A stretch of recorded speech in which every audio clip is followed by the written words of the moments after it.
गोरी मुलगी नको, फक्त सावळी मुलगी पाहिजे असे म्हणणारे पालक आणि हुंडा बिंडा काहीच नको, अगदी साधं लग्न करणारे मध्यम, त्यांच्या कुवतीप्रमाणे त्यांना जसं झॅपेल तसं लग्न करणारे, कुठलीही अटतट न धरणारे असे महाराष्ट्रातील प्रथम माझ्याकडं आलेल्या पालकांपैकी प्रथम एकमेव असं जालना जिल्ह्यातील पालक आहे, तेही स्वतः शिक्षक आहे। त्यांनी विचार केला, त्यांनाही एक मुलगी होती, मुलीचं लग्न झालं, मुलगी बँकेत जॉब करते, जावई बँकेत जॉबला आहे, ते गव्हर्नमेंट सर्वंट आहे, आर्थिक स्थिती त्यांची अगदी वेल सेटल आहे, गावाकडं जमीन आहे, मुलाला 10 लाखाचं पॅकेज आहे, छत्रपती संभाजीनगरला त्यांचा घर आहे, फ्लॅट। तर त्यांनी सराउंडिंग सगळा अभ्यास केला मार्केटचा मुलीचं लग्न जमवताना, म्हणून त्यांनी त्या सगळ्या परिस्थितीतून ते निघालेले आहे आणि त्यांनी मुलीच्या पालकांची व्यथा ते समजून घेणारे आहे। असे शिक्षक वर्ग आतील उबाळे सर आणि समजदार निर्व्यसनी कुटुंबातील हे उबाळे सर, आणि त्यांची जी अपेक्षा आहे मुलगी दिसायला खूप सुंदर असावी अशी काही नाही। तसेच मुलगा त्यांचा 95चा आहे, त्याला 10 लाखाचं पॅकेज आहे, पुण्यात चांगल्या प्रकारचा त्याचा जॉब आहे, म्हणजे त्यांच्यात कुठली कमतरता आहे असं कुठलंही काही नाही। सगळं चांगलं असताना असं का मुलाच्या वडिलांनी सांगितलं का मुलीचे वडील आयुष्यभर जमापुंजी करतात आणि रिटायरमेंटला ती जमापुंजी ठेवण्याऐवजी समोरच्या पालकांच्या इच्छा पूर्ण करण्यामध्येच ती सगळी जमापुंजी घालवतात आणि नंतर 40-50च्या नंतर आपल्या जी दुःखी बाई लागते, मुलाचं लग्न कार्य होऊन जातं, मुलगा लेक सूनबी विचारायला तयार नसतो, मुलीचं लग्न झालं ती बिचारी परस्वाधीन तिच्या घरी असते, तिच्याकडनं कुठल्याही अपेक्षा आपल्याला करता येत नाही। आणि अशा ज्या वयस्कर माणसाची जी म्हातारपणाला हाल होते, ती हाल माझ्या मुलाच्या लग्न करताना मला कुणाची हाल करायची नाही, मला कुणालाही त्रास द्यायचा नाही, मला त्यांची जशी परिस्थिती असेल, त्यांना जशी इच्छा असेल तसं त्यांनी लग्न करावं। खूप सुंदर मुलगी बघण्यापेक्षा ती विचारानं समजदार सुशिक्षित असावी आणि जॉब करणारी असावी, कारण दोघं मिळून जॉब करणार असेल तर त्यांच्या जीवनामध्ये निश्चित ते प्रगती करतील आणि ते दोघं जण खुशीत आनंदात राहतील। आमच्यापासून त्यांना कुठलाही त्रास होणार नाही अशी त्यांनी पूर्णपणे खात्रीशीर सांगितलं का आम्ही पुण्यातसुद्धा राहायला जाणार नाही, आम्ही इथंच औरंगाबादला राहू किंवा कधी गावाकडे जाऊ, कधी मध्ये सणावाराला दुःखी बाईला वेळा काळाला आम्ही त्यांना सपोर्ट निश्चित करू। असे विचारवंत पालक आपल्या ऑफिसमध्ये येऊन नाव नोंदणी करून गेले, कारण त्यांच्या मोठ्या मुलीचीही नाव नोंदणी माझ्याकडेच होती।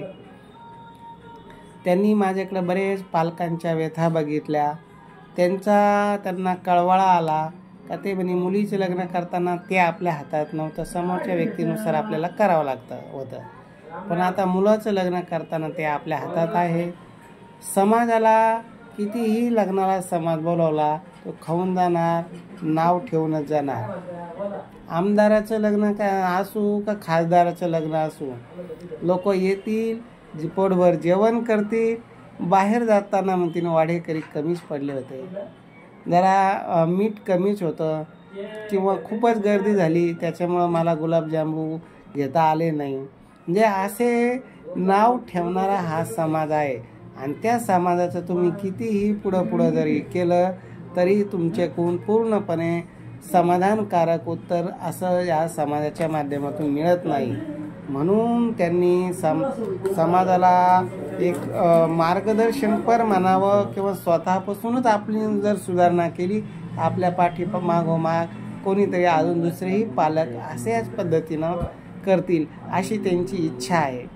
का दुसरे करू ना करू, पण त्यांनी त्यांच्या बाबतीत सांगितलं मला कुठल्याही मोठ्या लग्नाची अपेक्षा नाही, कुठलाही घेण्या देण्याची अपेक्षा नाही, फक्त मुलगी नोकरी करणारी असावी, दोघं आनंदात राहणारे असावे. अशा कुटुंबात ज्या मुलीला जायचं असेल त्यांनी 9403 41 40 87 या नंबरवर संपर्क करावा.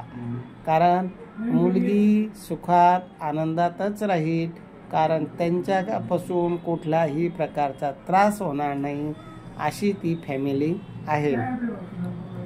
जे शिक्षक आज दुसऱ्यांचा विचार करतात कारण त्यांना त्या गोष्टीची जाणीव आहे, त्यांनी बरेच पालकांच्या व्यथा बघितलेल्या आहे. मुलाचं शिक्षण करताना, मुलीचं शिक्षण करताना किती त्रास होतो, कष्टातून मिळवलेला पैसा तुम्ही विनाकारण दुसऱ्याच्या आनंदाकरता समाजाच्या आपलं नाव मोठं होईल अशा या खोट्या आशेवर लागून तुम्ही खूप मोठं असं लग्न करतात आणि लग्न झाल्यानंतर तुम्ही कर्जबाजारी होतात. असं कर्जबाजारी होणारा येही त्यांना नको आहे.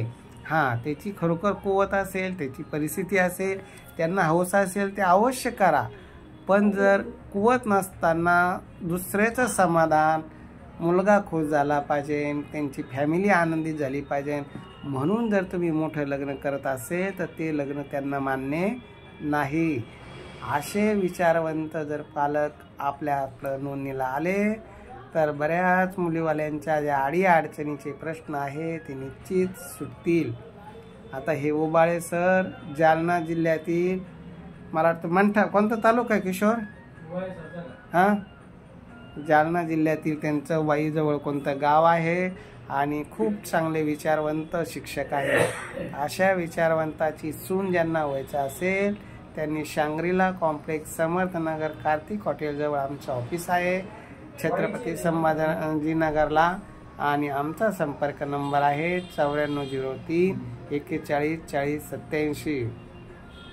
मी पहिल्यांदा मुलाचे पालक अशी अपेक्षा ठेवतात हे मी पहिल्यांदा बघितलं, कारण ते शिक्षक होते, आता रिटायर झाले, त्यांनी सगळा मार्केटचा अभ्यास केला.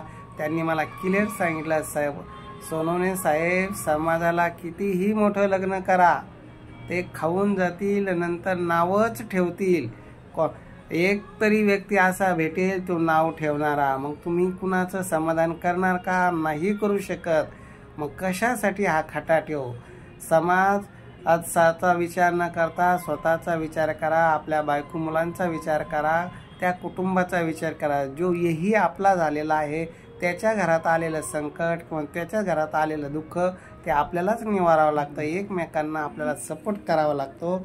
आणि अशा कुटुंबाला विनाकारण दुसऱ्याच्या आनंदासाठी आपण खर्चात पाडून त्यांना मोठं लग्न करायला लावून त्यांचं नुकसान करणं हे माझ्या तत्वात पटत नाही.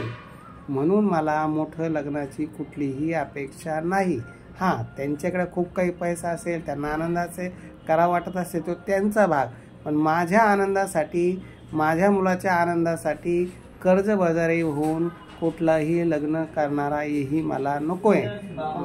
असा विचारवंत शिक्षक आज आपल्या कार्याची भेट दिली आणि त्यांनी आपल्या मुलाची नावनोंदणी केली. मुलालाही चांगला पॅकेज आहे, मुलगाही दिसायला सुंदर आहे, 5 फूट त्याचा 3 इंच त्याची हाईट आहे आणि मध्यम त्याचा रंग आहे. आपल्या मुलाचा रंग मध्यम आहे. आपण खूप गोरी सुंदर मुलीची अपेक्षा करणं चुकीचं आहे. त्यामुळं मलाही मध्यम रंगाची मुलगी असेल तरी चालेल, दिसायला सुंदरतेपेक्षा तिचे विचार सुंदर असावे, तिचा स्वभाव चांगला असावा आणि ती जॉब करणारी असावी, एवढी त्यांची अपेक्षा आहे. तर असेच पालकांनी त्यांच्या जीवनातले व्यथा मांडाव्या आणि आपल्याकडे येऊन नावनोंदणी करावी. आपल्या कार्यात खूप चांगली स्थळं भेटतात, कुठल्याही प्रकारची फसवणूक होत नाही. अगदी पेमेंट स्लिप 7-12 जी काही माहिती लागली ती सगळी माहिती मिळते. सकाळी 10 ते संध्याकाळी 6-7 वाजेपर्यंत ऑफिस आपलं चालू असतं. तर असे चांगले इंजिनियर, डॉक्टर, अधिकारी मुलं मुली पाहिजे.